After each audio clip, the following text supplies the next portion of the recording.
Good evening, A&P. Our last topic for the first module of our A&P studies is the integumentary system, or the integument, synonymous with the skin. And here we've got this dude peeling his skin aloft, holding it up for us to see, kind of studying it. Wow, look at me beneath the skin. You know, beauty is not skin deep, sort of thing. But check it out. This is an incredible organ. It is, in fact, your largest organ, and it serves many important purposes. So we're going to study it right now. Here it goes. Here's a little snippet of your skin, like a little cube that we've plugged out. And you can see that the skin is on the top. We call that the epidermis. There are little hairs, and our nails are an extension of the skin of the integumentary system. They're dubbed an accessory organ. In fact, nails, glands such as oil and sweat, and sensory receptors are accessory organs of the skin. We'll talk about them in detail. Some cool facts about the skin. Check it out. It is your largest organ in the body. About approximately 22 square feet or 2 square meters. Your skin would cover those dimensions, and that's a very large area that we don't take into consideration when we think about our skin. And it weighs approximately 16% of your total body weight. So my total body weight is 250 pounds. 10% of that would be 25 pounds. So probably about 20 pounds of my body weight is my skin. Pretty crazy. Different parts of the skin. There's the epidermis and the dermis. The epidermis is this purpley, dark pink area up here that we can see has got these peaks and valleys, and then the dermis is beneath that, and it projects up into those peaks and into the valleys. And those two layers are important. They work together to make the skin resilient and well nourished. There's also a third layer. It's called the hypodermis, which is mostly the fat layer underneath all that connective tissue. It's got some blood vessels and some other sensory organs in there we'll talk about. The hypodermis, otherwise known as the subcutaneous layer, we actually don't consider it a part of the skin. Its function is to anchor the dermis to underlying tissues. So, for instance, if you look at the skin on your forearm, it's readily accessible, right? That would anchor the hypodermis would anchor the skin to the fascia of the muscles. As stated, it does contain some sensory organs like these Pacinian or Pacinian corpuscles, which transmit pressure, I believe. Different types of specialized cells in the skin. You've got keratinocytes that produce the protein keratin, from which the top layer of stratified squamous keratinized stratified squamous epithelium is comprised. Also, nails and hair are made of the protein keratin. Melanocytes right here. It's got all these, kind of looks like an octopus. A pigmented octopus has got these little granules, and will release those to leave the appearance of a darkened skin. It'll protect the lower layers of skin from UV radiation. And we've got the Langerhans cells. You'll remember those discussed in lecture, where they're kind of like an identifier within the skin. They'll stick up and kind of like as a sentry for microbes and other bad guys that it will tag, and then the immune system cells will destroy. And last but not least, we've got the Merkel disc, or a tactile. Tactile means like touch. The Merkel discs are attached to these sensory nerves, so nerves that give us the sense of touch. And this is the cell, and if it gets bumped or senses that there's been movement within the skin surface, it will relay that information via this wire. which nerves are very much like. So keratinocytes, melanocytes, Langerhans cells, and Merkel cells. Checking out the keratinocytes, they comprise the vast majority of specialized cells in skin. 90% of epidermal cells are keratinocytes. They produce a tough fibrous protein that not only is akin to like a suit of armor that we possess, but also kind of waterproofs the skin with these things called lamellar granules. And lamellar means like layers. So these granules go out there. Here's some images of them, and they help to waterproof the skin so it doesn't get soggy and waterlogged. That wouldn't be good. Here's the melanocytes, as previously mentioned. At our base, and we covered this extensively, our basal cell layer, hanging out just above that layer are some melanocytes, and this guy is like an octopus. He's releasing these pigment granules of melanin, the protein melanin, pigment, with his tentacles. And you can see that this layer of cells is relatively darkened as a result. So it's kind of like puts on the sunglasses so that the rays of the sun, which can be harmful if they get down to the basal layer. We know that mitosis or cellular reproduction is happening down here. We don't want that to happen, so we put the sunglasses on. A Langerhans cell, or a sentry cell, we'll call it. They arise from the red bone marrow, and then they're going to migrate to the skin or the epidermis, and they're going to tag and identify immune cells. They're going to tag and identify invading microbes or critters, so that immune cells can gobble them up. Those Pac-Man cells we've discussed. Another image of the Merkel discs, where these red structures are the Merkel discs. If they sense vibration or some sort of irritant or jostling of the epidermal surface, these guys are going to detect that, and they're going to relay information to the nervous system via this sensory nerve.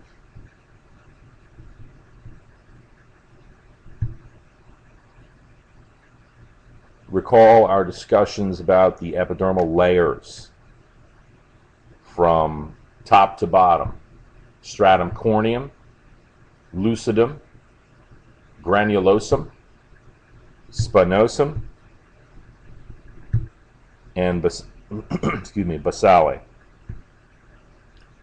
And this is where the stem cells are at, on the very bottom. The basement membrane would be here. And so just above that, this is the basal cell layer. Cells, you can see, they look kind of like they're on top of one another. They're in different levels of mitosis, cellular reproduction, and then those cells are going to rise up. So the movement of cell growth is this way. That's horrible. Basal layer, spiny layer. There's these little sharpened spines that come out. You can imagine these guys like starfish or whatever. And then above that, there's granules, and this is the stratum granulosum. And from stratum granulosum on up, these cells are dying or dead once we get to the corneal layer. The stratum granulosum is characterized by the granules, presence of granules. Stratum lucidum is only in thick skin, so that on the soles of your feet and the palms of your hands. And above that is stratum corneum, a dead cell layer. You might have a little layer of keratin up top here. Look like little layers of this tough keratin armor up top there. So that's what it looks like. We're going to break these down now. The stratum basale, or the basal cell layer, cellular reproduction is happening here. It's also known as stratum germinativum. A germinal cell is a cell that's undergoing new growth. It's like a baby cell. So this is the deepest layer of the epidermis, and the one where cell growth starts. And it's usually cuboidal or columnar keratinocytes.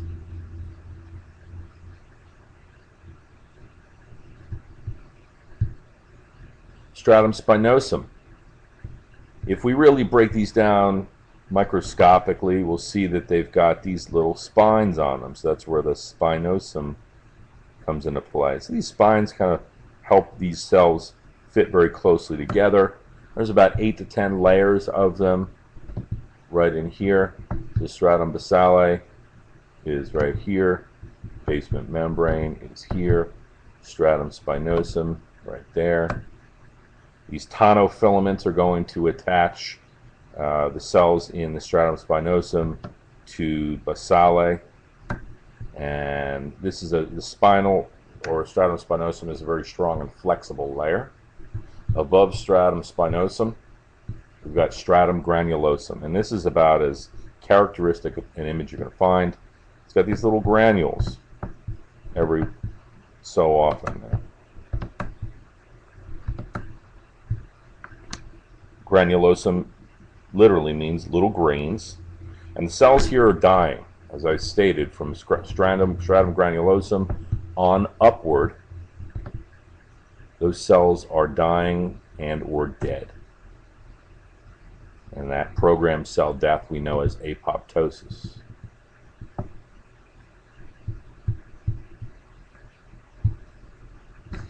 Stratum lucidum, again, we're going to find that in thick skin only, and that lucidum means lucid or clear. So the cells are all stacked together really tightly, and so it gives the appearance of a clear layer. As I stated, if you can look at right the fronts of the anterior surface of your fingers, or the most distal surface of your fingers, right on the edge of your nail, you might see, if you looked at it by a lamp or in the sun, you might see a little bit of a lucid layer, a clear layer there. Also your calluses.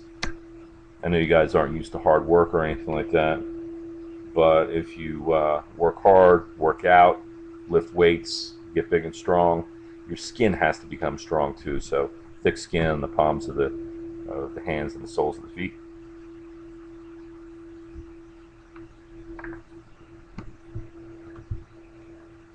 Stratum corneum is the very top, and as I mentioned earlier, it looks like just layer upon layer of this protein, keratin, and that's what's going on there. That's the hardest part of the armor. It doesn't want to let anything in, so, and that's good for us because the skin has a protective function that is really key to our keeping out the environment.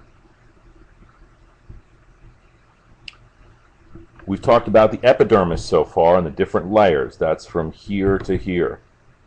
This structure here, as we outline it, I used the analogy before, peaks and valleys. This peak here is termed an epidermal peg. These are pegs.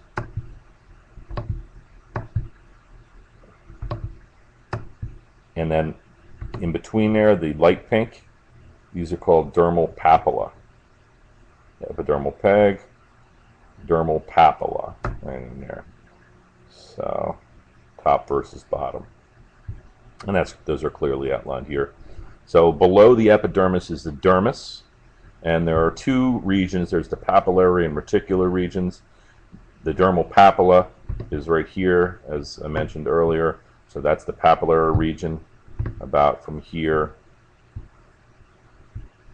up the papillary region, and then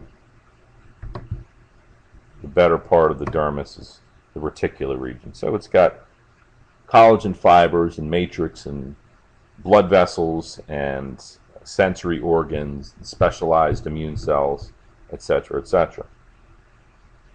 Here you see some sweat glands down here. The eccrine sweat glands are very common throughout the body. Remember that. Here's the papillary region. It's going to let us know a little bit about what it's comprised of. So areolar connective tissue, that characteristic blank slate connective tissue, generic connective tissue. And we're going to see that right in here in the papillary region. There are going to be thin collagen fibers as well as elastic fibers to keep the skin flexible. You'll find some of these Meissner's corpuscles in there, and they deal with pressure. So some in this papillary region, you'll find some sensory receptors that deal with touch and pressure. Here's a really good view of the corneal layer. Look at all the different cells in there. Like they're not cells, but the wavy texture and shape of the stratum corneum, the way it almost looks like honeycomb sort of look. So it's got some resilience to that. Multiple layers of armor. The reticular region here, you can see a very distinct difference here between the papillary dermis and the reticular dermis. And this is the subject of this slide, the reticular layer. It's got dense regular connective tissue, so a lot of collagen here, thicker fibers, some elastic fibers, some fat cells. The hair follicles extend down here. This would be a follicle coming up to the surface of the skin. Nerves, free nerve endings that transmit pain and temperature.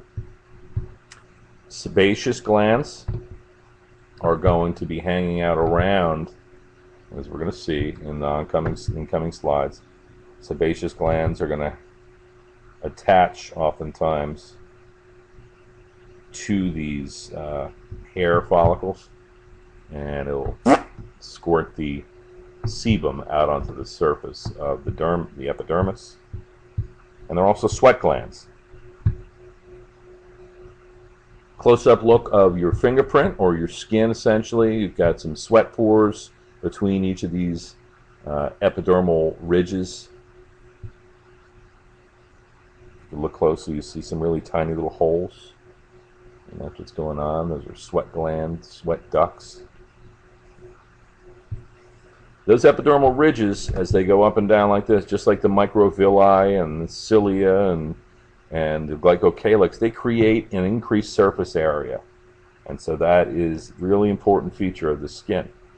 Friction for gripping. You can imagine how when we increase our surface area, we add a grippiness to the skin. Our identifying people via fingerprints and footprints, step in the ink pad and do the whole thing when we have children. The baby comes out of the hospital with that footprint. That's very unique to the individual. Fingerprints and footprints. Skin color, the melanocyte makes that possible. That's the cell. Cyte means cell. These are the pigment granules of melanin. You can see that they are dark, and so they are the equivalent of putting on the sunglasses, right? There are other pigments, though. There's carotene, and carotene is a pigment that's often associated with carrots. And you eat enough carrots, you juice carrots, for instance, your skin can turn orange because that pigment is responsible for imparting an orange color. Also, when you look at the fall change of colors on the leaves, they turn at some point they turn from green to orange, to yellow to red, and those are different stages of that tree, that plant essentially, where proteins are or these protein pigments are expressed. And in this case, that pigment is carotene that turns things orange. Hemoglobin is responsible for the red color of blood. Accessory skin structures, we've got skin, hair, nails, and glands. And these all develop from the embryonic epidermis. Here's an example. We're going to get into it, but sweat gland looks like a little coiled up hose, and it's going to squirt fluid out onto the surface via those pores. Here is a bulb of a hair. It's basically the root of a hair coming out of your skin. Now this is the epidermis, and this would be the dermis. So they start growing in the dermis and extend upward. Here's the sebaceous gland that's going to squirt sebum out onto the surface of the skin, and sebum functions to keep the skin moist, pliant, so it doesn't crack and break and not protect us. And this guy is hairy and probably smelly. Hair is present on most skin except some of the palmar surface and the plantar surface of the hands and feet. There are genetic components. There's also a hormonal influence. Some anatomy of the hair.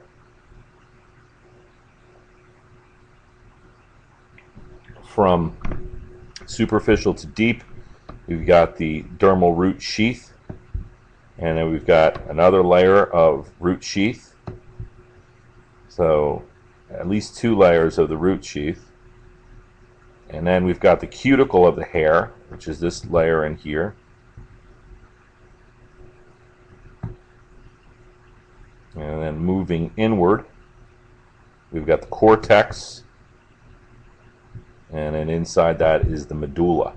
And the medulla, not surprisingly, is where a lot of the growth occurs.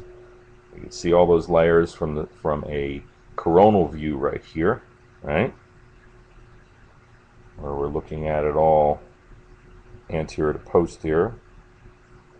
These little blood vessels down here are what nourish the papilla of the papilla kind of means nipple. So these blood vessels are going to nourish the root of the hair or the papilla, and then there's going to be cells that grow, and then as the cells grow, they're going to die, and the cells continually are replaced right here, and so that pushes the hair onward and upward, and that's how hairs grow. And so if you were to pull out this bulb here, this root, you could conceivably destroy the hair and it will not grow back. And here's a really good image of electron microscope image of hair emerging from the epidermis. Again, look at these, look down at your forearm right now. Could you imagine that this is what on a structural level, microscopically, this is what your keratinocytes look like, your skin surface looks like. It looks rough, right? But we know that, so we know that we take a gander at it and we look at the skin. It looks so smooth, and we apply creams to it and everything else. We keep it moist. That's good, but the skin is more than meets the eye. It's incredibly resilient. Here's a hair emerging from the surface. Look at these layers upon layers of that cuticle of the hair, and it's a very complex structure. Almost looks like a palm tree, as I said in lecture. Here's a hair root. Kind of, if you pluck a hair from its root, that's what it looks like. Got a little schmutz hair on the outside of it, and the papilla would be down there. Again, the hair extends down to the dermis. There are different layers. The cuticle is the outer covering, and then there's the cortex, and then the medulla is the most inner aspect of the hair root. Again, the cuticle is a shingle-like layer of keratinized cells. That would be that. This is the shingle-like layer of the cuticle of the hair. Hair follicles. It surrounds the root of the hair. So this is the follicle right here. It's an onion-shaped bulb, and that's at the base of the hair. As I said earlier, there's a nipple-shaped indentation in the center of the bulb, and that's right here. And that's the papilla. This has areolar connective tissue that is fed by blood vessels, and everything grows onward and upward from here, as stated. All the same structures I pointed out in lecture. This is the erector pili muscle, and so this is what gives you goosebumps, that your hair is standing on end when you're frightened or excited or motivated.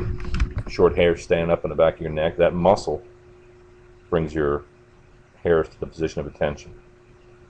Hair performs different functions, so it's going to protect you from the sun to a degree, and it can prevent heat loss. It also provides you the sensation of touch. Obviously, if you run your hands through your hair or on your forearm, you can tell that you'll get some information from that. You can feel when somebody brushes against you or a brisk wind comes by. because your hairs, think of them as little sensory organs. Some associated structures with the hair follicle. We've got the sebaceous glands, as I mentioned. The sebaceous glands will squirt their sebum out onto the hair, and that will follow the hair's course all the way to the pore on the surface, and then it'll spill out the sebum onto the surface of your epidermis. Erector pili muscles, just talked about it. Hair root plexus, very cool. There'll be a better image coming up, but hair root plexus is like a nerve. Its fibers wrap around the base of your hair follicle, and those function as the triggers. So if the hair moves, that nerve goes off, fires, and sends information about sensation to your spinal cord and your brain. Sebaceous glands, here they are. They are holocrine glands, where all of these cells in here, they're going to be squirted. The entire cell is going to be puked out of this exocrine gland onto the surface of the skin. And here you can see this stuff, this sebum, emerging on the epidermis. Keeps things moist. So the entire cell is going to be puked out up here. A clogged sebaceous gland will result in acne. Erector pili muscles give you goosebumps. Here's a good example of a papilla right here. Root plexus, again, these little nerve fibers coil themselves around that hair follicle and send information to the nervous system. Pretty cool. Sudoriferous glands, otherwise known as sweat glands. Again, this is the coiled up hose, and it's all every which way here, and then it's going to send sweat to the surface of the body and the epidermis. And once that fluid placed on the surface of the epidermis evaporates, that will reduce your temperature. That evaporation of fluid is going to be the sweat mechanism. And there's two types. There's ecrine and apocrine. I don't know why this is cut off here, but it's apocrine. Ecrine glands are widespread, as the next slide is going to indicate, I believe. Apocrine glands are only in specific areas of your body. So ecrine glands, as stated, they're going to be widespread distribution.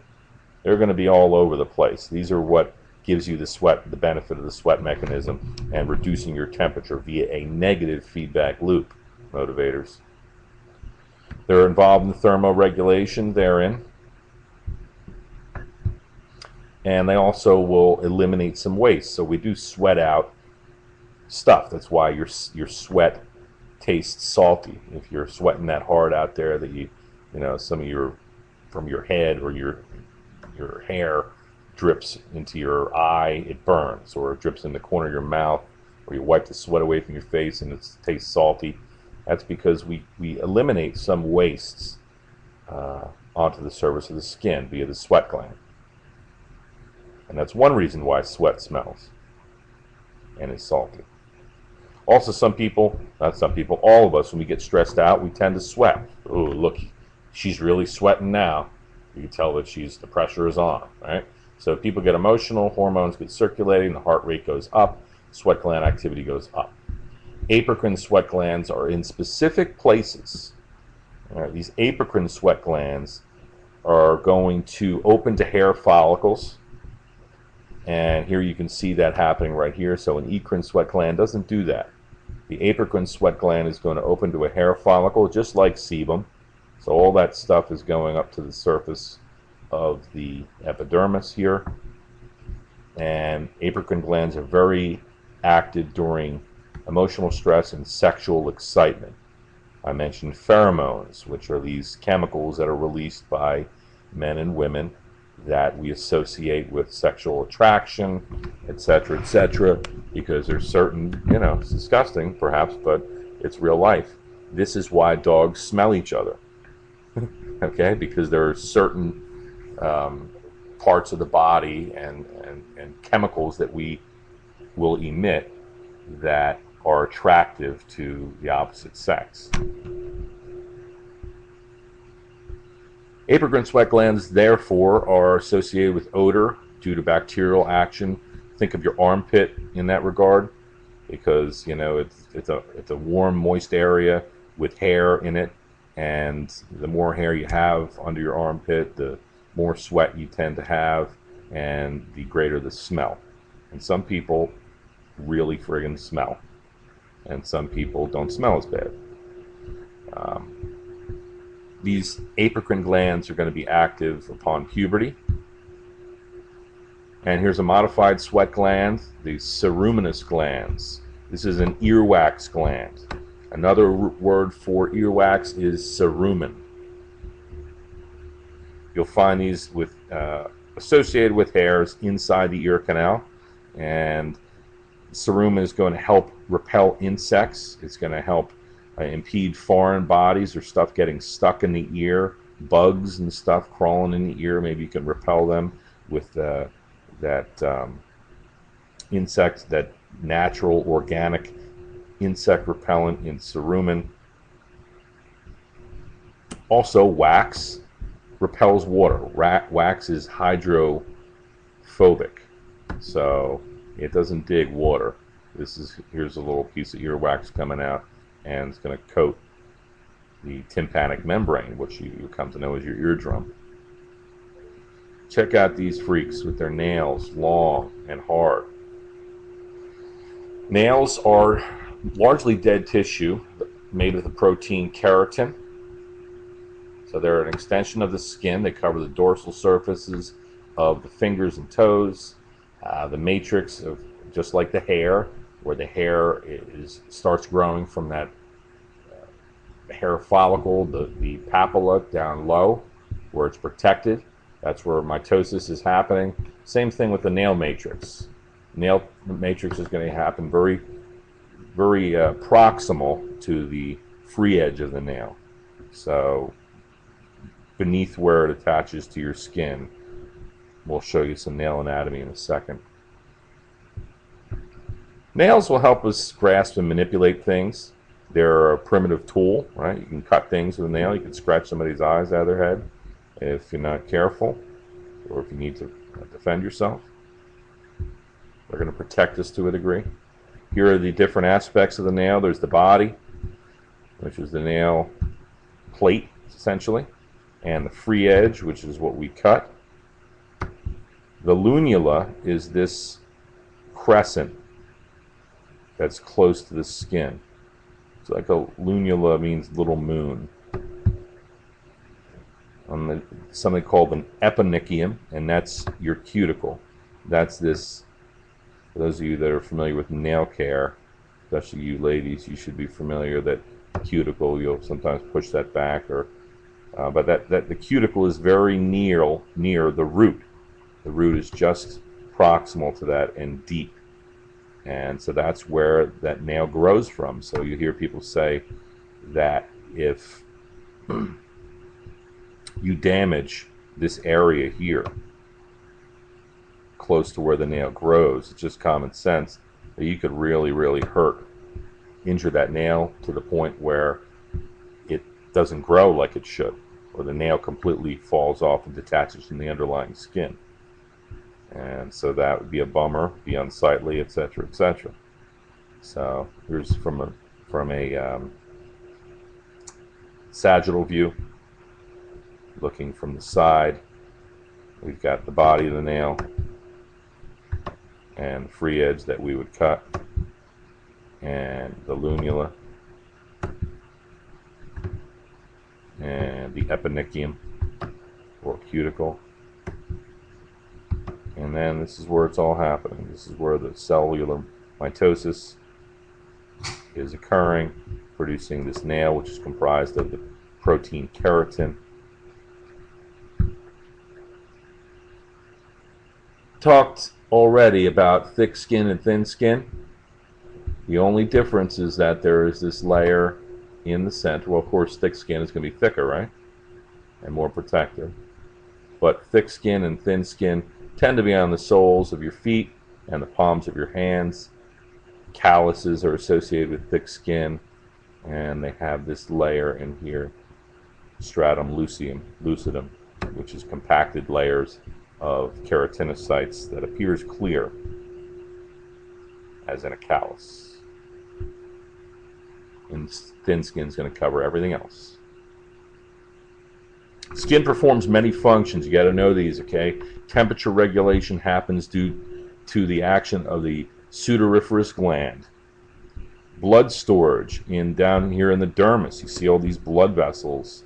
They're a very rich supply of blood vessels so that the skin can maintain its structure and function.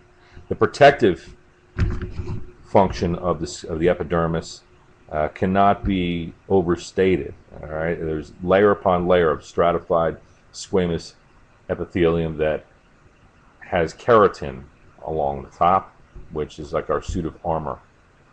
There are also little cells in here, free nerve endings around hair follicles, and different sensors like Meissner's corpuscles, and that's another one there.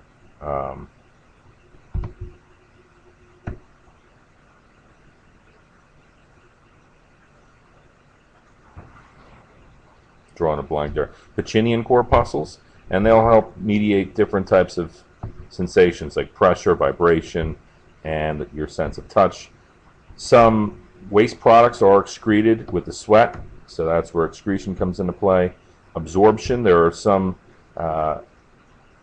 chemicals that may be absorbed through the skin. They pass through. These things tend to be fatty in nature, so fat-soluble vitamins. You'll hear about people putting a nicotine patch on their arm to try to quit smoking, or another patch design that will help absorb time-release medication.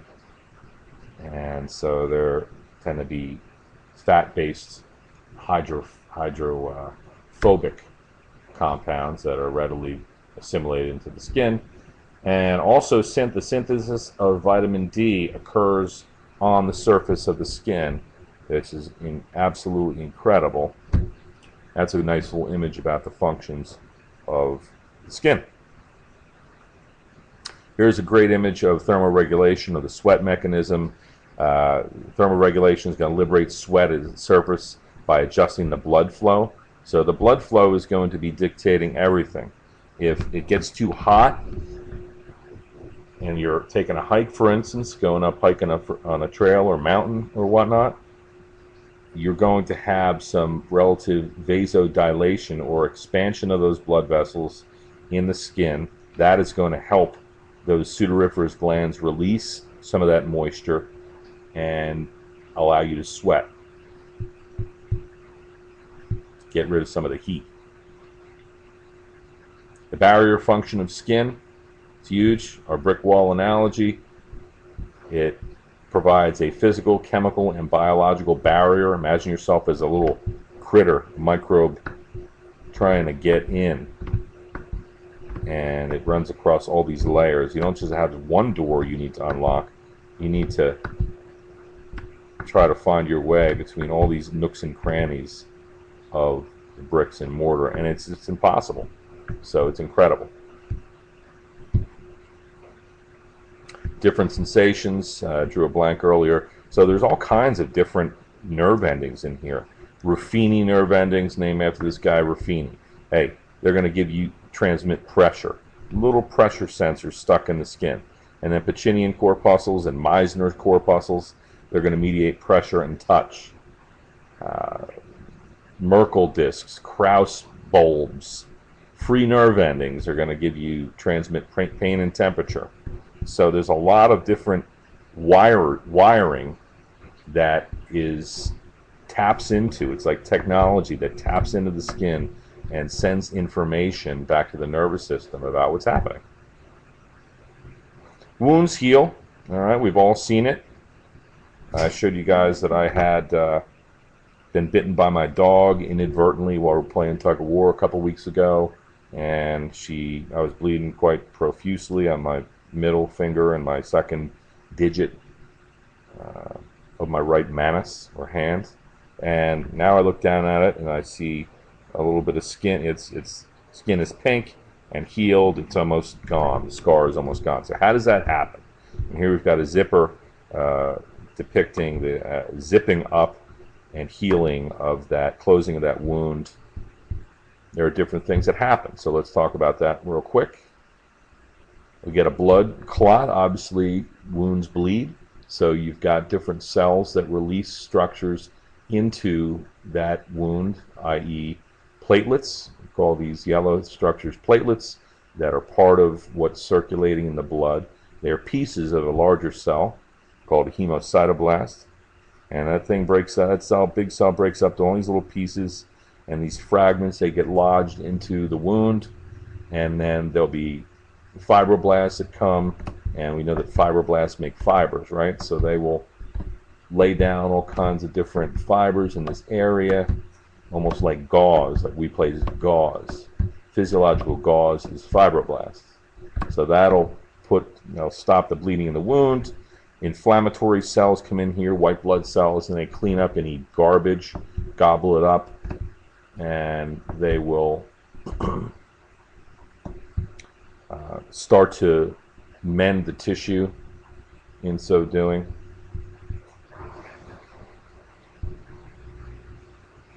There's another image of it, a deep wound, different layers of the skin, the epidermis, the dermis, blood vessels down the dermis. All these little spider-looking things are fibroblasts, and they're going to migrate in and produce fibers and plug this up, right? And the macrophages are the Pac-Man cells. So they're going to come in here and see if I can make one.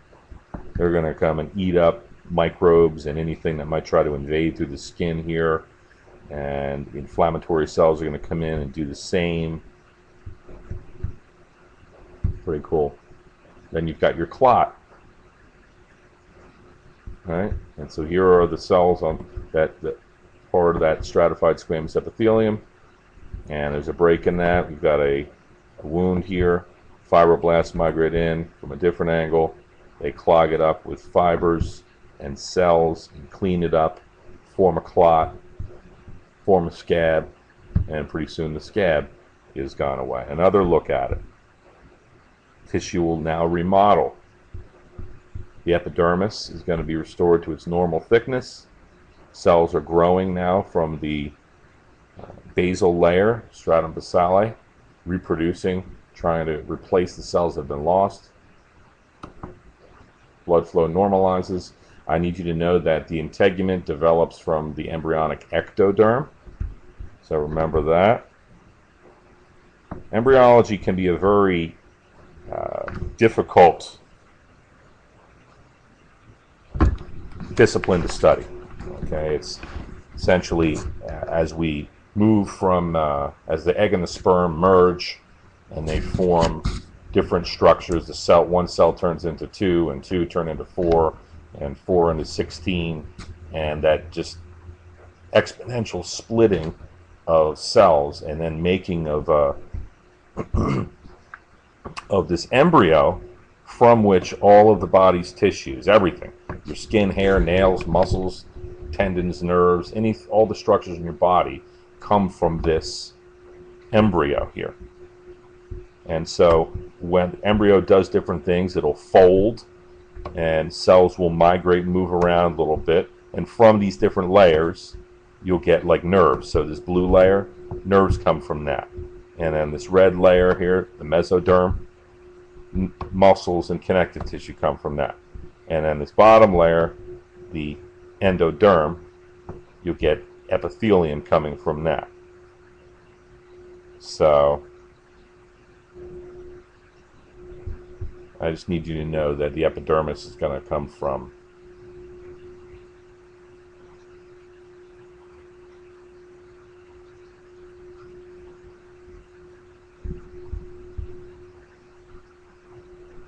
the embryonic ectoderm.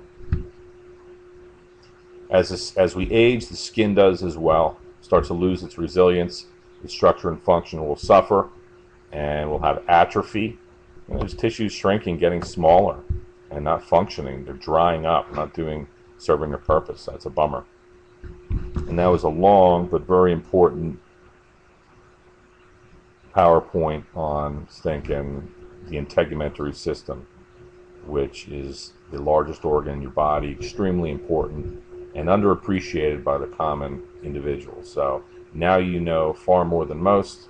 Take a look at this voice thread and brush up your skills for Monday or Tuesday's exam. Have a great weekend. The exam review is going to be coming up.